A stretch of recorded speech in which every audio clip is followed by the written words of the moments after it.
ગયા વર્ષે સાબર ડેરીએ ભાવ વધારો જે અહીંના પશુપાલકોને દૂધ ઉત્પાદકોને આપ્યો એ જ માંગ લઈને, એનાથી વિશેષ કંઈ નહીં, એ જ માંગ લઈને સાબર ડેરીના દ્વાર ઉપર પહોંચેલા પશુપાલકો ઉપર અગાઉથી બોડીગાર્ડ, બાઉન્સરો, પોલીસનો કાફલો બોલાવી જાણે રાજ્ય સરકારનું સ્પષ્ટ ષડયંત્ર હોય, સાબર ડેરીનું જાણે આગોતરું આયોજન હોય કે એવો સીન ક્રિએટ કરો કે ખેડૂતો ઉશ્કેરાય, કાયદો વ્યવસ્થાની પરિસ્થિતિનું નિર્માણ થાય અને પછી એના બાણા હેઠળ ખેડૂતો પર તૂટી પડીએ.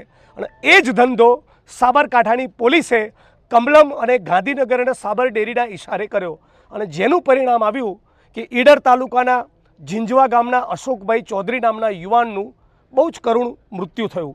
હું માનું છું કે આ મૃત્યુ નથી, ફેલ જ જાય એ અગાઉથી ખબર હોય એ છતાં એક્સપાયરી ડેટ બાદનો ટીયર ગેસનો સેલ છોડવામાં આવ્યો. લોકોના કહેવા પ્રમાણે લગભગ 50થી વધારે ટીયર ગેસના સેલ છોડવામાં આવ્યા. તો આ દૂધ ઉત્પાદકો હતા, પશુપાલકો હતા, કોઈ આતંકવાદી હતા? હે, ગુજરાતના ખેડૂતો પશુપાલકોની ઉપર રાજ્યની સરકાર કેમ આટલી ચરબી કુદાવી રહી છે? તમારે ખેડૂતો વધારે એગ્રેસિવ થાય તો એમનો અધિકાર છે. એગ્રેસિવ બી થાય, રોડ ઉપર ઉતરે, રસ્તા કરે, રોકવાના કામ કરે, ચક્કાજામ કરે, ટ્રેનો રોકે, બધું દેશમાં ખેડૂતો આંદોલન કરતા હોય છે. તો કોઈ પોલીસ એમની પર લાઠીચાર્જ કરવો, એમના હાથ પગ તૂટી જાય એ પ્રમાણે માર મારવા, એમની પર ટીયર ગેસના સેલ છોડવા, આ સ્પષ્ટપણે કમલમ અને ગાંધીનગરના ઇશારે થયું છે. અને એટલે હું માંગણી કરું છું કે પહેલાં તો અશોક ચૌધરી, એમના પરિવારજનોને 1 કરોડનું વળતર ચૂકવવામાં આવે, રાજ્ય સરકારને ડેરી બંને દ્વારા 1 કરોડનું વળતર ચૂકવવામાં આવે. એમનું જે મૃત્યુ થયું એ પ્રકરણમાં એક પ્રોપર ક્રિમિનલ ઇન્વેસ્ટિગેશન થાય, ગુનો દાખલ થવો જોઈએ.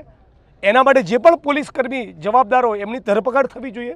અને સાબર ડેરી અને ભારતીય જનતા પાર્ટીની સરકાર 24 કલાકની અંદર દૂધ ઉત્પાદકો, ખેડૂતો, પશુપાલકો સાથે બેસી એમની તમામ ન્યાયી વાજબી માગણીનો સ્વીકાર કરી જે ભાવ ફરક આપવાનો છે તાત્કાલિક આપે. આ જો નહીં કરે તો સમગ્ર ઉત્તર ગુજરાતમાં એના ઘેરા પ્રત્યાઘાત પડવાના છે.